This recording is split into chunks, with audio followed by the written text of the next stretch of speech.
I got this for Christmas a couple of years ago from my parents. I found this in an antique store down in New Orleans. I was told I didn't need it, and then they surprised me for Christmas with it. So I was very excited when I ended up opening it. What drew you to it in the first place?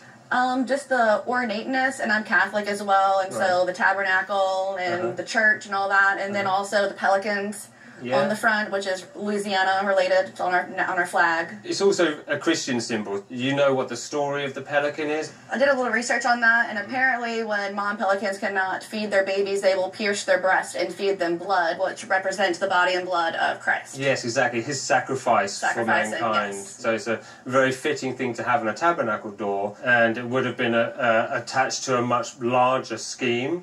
The door would have opened to contain the items that were used in communion. The tabernacle itself just means a sacred space. Right. And they come in all different shapes and sizes, all different forms, and they were very popular in the 15th, 16th, 17th centuries, especially in Italy and other areas in Europe, in France. Yeah. And later on, they became a little bit more simplified, like this, but they always have this sort of architectural framing. So on here, you have these columns, and you have this intricate egg and dart border here, spirals and these beads. This is quite a curious symbol here. It could be Hebrew. Grey painting and gilding like this is a feature that you often see on Italian furniture of the sort of 18th and 19th century, also in French. We think this is probably French. Do you know what century it would be from? It's more likely to be from the early 19th century, possibly over into the late 18th, but I certainly do not think it's 17th century. It's pine and other woods behind. We can see some of those have been replaced.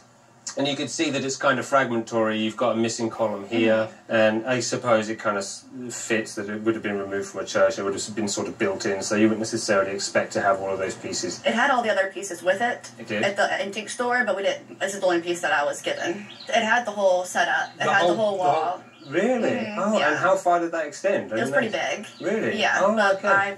we didn't get it. We just didn't have room for it. Sure, I see. Well, this is probably the most exciting part. This is what drew me the most, too. I think in a retail setting, anywhere between $1,000 to $1,500 would be a suitable asking price. I used to watch Roadshow with my grandmother growing up. Drinking tea, watch the Antique Roadshow, and so I was super excited to come.